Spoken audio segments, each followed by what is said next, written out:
الأول. 2024 ইউরোতে স্লোভেনিয়ার বিপক্ষে ম্যাচের শেষ দিকে পেনাল্টি উইন করেন দিয়েগো জোতা।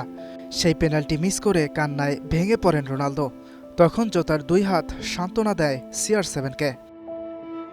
সেই দুই হাতের ছোঁয়া 1 বছর থেকে পান না রোনালদো, আর কখনো পাওয়া সম্ভবও নয়।